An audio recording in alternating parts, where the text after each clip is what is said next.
నేస్తమా ఇది సత్యం, వీడబోకుమా విశ్వాసం. నీ ఆశ నిరాశ కానీ కాదు, వేదన ఎందుకు, నీ కన్నీరు కలకాలం ఉండదు, కలపించెందుకు. శ్రమ శ్రమ శ్రమ వస్తే వచ్చావు కానీ నువ్వు తెచ్చిన మేలేదో ఇచ్చేళ్ళు అన్నాడు దేవదాస్ గారు. స్తోత్రం. శ్రమ శ్రమ వస్తే వచ్చావు కానీ తెచ్చిన మేలేదో ఇచ్చేళ్ళవే అన్నాడు. ఈరోజు గుర్తుపెట్టుకోండి, ఈ చివరి మాట, ఈ రోజుకి ఈ చివరి మాట. నువ్వు ఎన్ని రకాల అనుభవాల్లో గుండా ప్రయాణం చేస్తున్నావో, కానీ నువ్వు అనుభవించేటువంటి చేదైన అనుభవాలన్నీ కూడా, ఏ అనుభవాలు వచ్చి నీలో ఏమేమి తొలగించాయో ఇప్పుడు నీకు అర్థం కాదు, కానీ భవిష్యత్తులో నీకు అర్థమైంది. అర్థమైందా? ఇప్పుడు నీకు అర్థం కాకపోవచ్చు, భవిష్యత్తులో నీకు దేవుడే చూపిస్తాడు.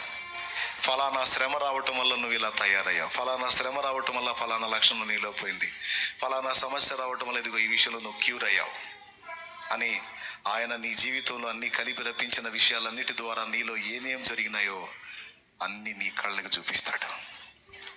ఇది దేవుడు నియమించిన ప్రకృతి నియమం, ఆధ్యాత్మికంగా కూడా మనకు దేవుడు పెట్టిన నియమం.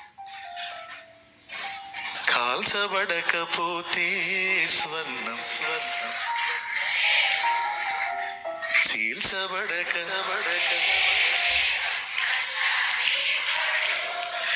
దున్నబడకపోతే భూమి పంటనివ్వలేదు, చెక్కబడకపోతే శిల్పం కాదు, శ్రమల కొలిమిలు కాలకపోతే నువ్వు శ్రమల కొలిమిలు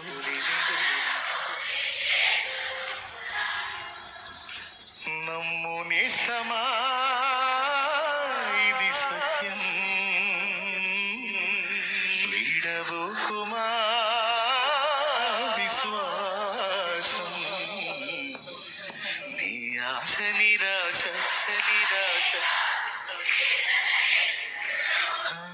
నీ కన్నీరు దేవుడు నాతో చెప్పేది, రే పిచ్చోడా, కొంత నీలో ఉన్న లోకం పోతేనే ఎంత ఫలం ఉందో చూడరా, మొత్తంగా నీలో ఉన్న లోకమంతా బయటికి పోతే ఆ తర్వాతి ఫలాన్ని ఒక్కసారి అంచనా వేయరా అంటున్నాడు ఆయన.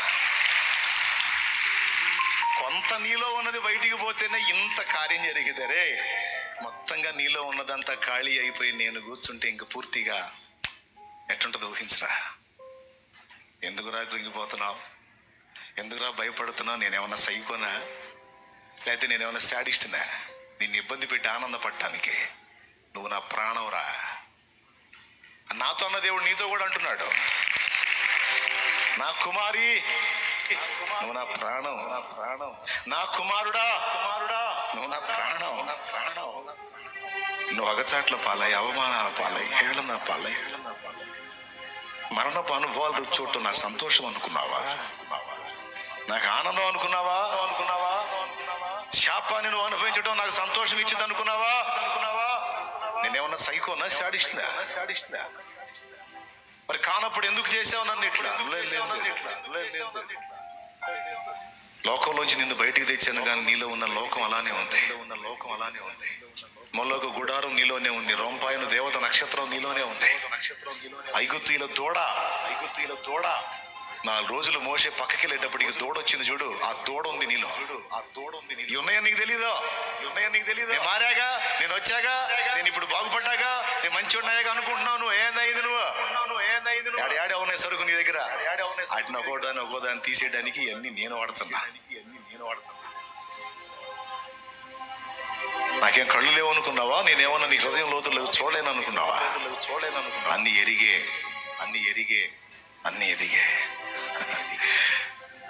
నువ్వేం చేయాలి?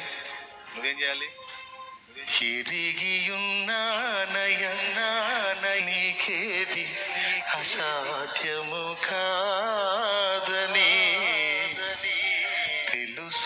తెలుసుకున్నానయ్యా, నీవెప్పుడు మేలు చేస్తావని